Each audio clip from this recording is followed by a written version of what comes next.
Question number one is this: are the verses in the Gospels in chronological order? Never been asked that before. Have you ever even thought about it? Most people haven't. And the simple answer to the question is this: yes. So we can go on to question two. Now we're going to get through all of them, aren't we? That's the simple answer. But I want us to stop because of this question, and I just want us to talk about and consider the Gospels for just a little bit. Matthew, Mark, and Luke are oftentimes referred to as the synoptic Gospels. Well, there's a big word, isn't it? You can go home today and somebody can ask you, did you learn anything in church? Sure did. Matthew, Mark, and Luke are synoptic Gospels. When you look up that little word synoptic, it means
Luke's gospel takes us all the way back to the birth of John the Baptist and then the birth of Jesus Christ. And when he talks about the genealogy of Jesus in Luke 3, he goes all the way back to Adam in that verse. Why? Because Adam was the Son of God, was he not? And yet he was all man. And Jesus was the ideal man sent to come to this earth. So they all have different starting points. Sometimes what you'll find is all three authors mention a particular subject, an event in the life of Jesus. Sometimes only two of them mention the event, and sometimes just one mentions the event. The way the account is told by each one of those authors may vary just a little bit. One may contain a lot of information, and there might be another who gives you just a little bit of information. What if Kathleen and I went to Walmart today, and we see Chateau and Kim there. And I called Glenn this afternoon, and I said, man, we were at Walmart, and we saw Kim and Chateau at Walmart. And then Glenn sees Kathleen a few minutes later, and Kathleen says, you know who we saw at Walmart? We saw Kim there. Different story. Somewhat, is it not? She leaves out who? Chateau. But you see, Kathleen talked to Kim for the whole time. She barely saw Chateau and talked to her. I just give supplemental information, don't I? Glenn knows that both of them were there. Kathleen leaves out one of those. It's not a contradiction. It's just additional information. Sometimes there's a little bit different wording between the various Gospels. And there's a reason for that, and it's this.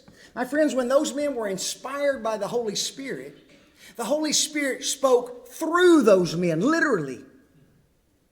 It used their education, it used their dialogue, it used their experiences, it used their perception of things in order to express the things that were revealed to mankind. That's the reason inspiration can be distinguished from dictation. So sometimes there's a little bit different wording.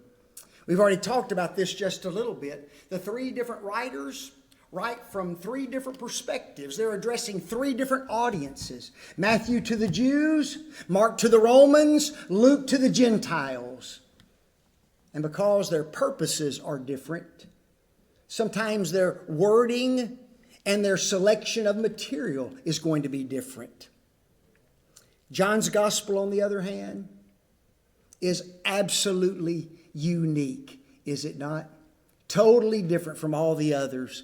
It is the very last gospel that was written, and it is not written to a particular group of individuals. It is written to what some refer to as a general audience. All humanity is being addressed initially. It was written to combat the seeds of Gnosticism that began to spring up in the second half of the first century. And we've talked about that some, especially in our Wednesday night Bible class.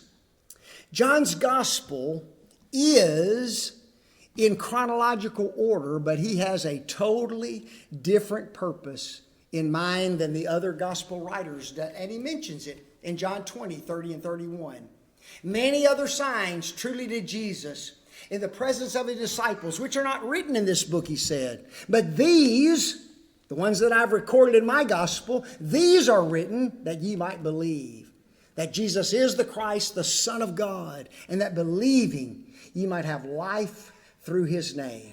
My friends, you ought to be able to give a copy of just the Gospel of John to someone, and if their heart is good and honest, those individuals will develop a faith in the Christ, the Son of the living God.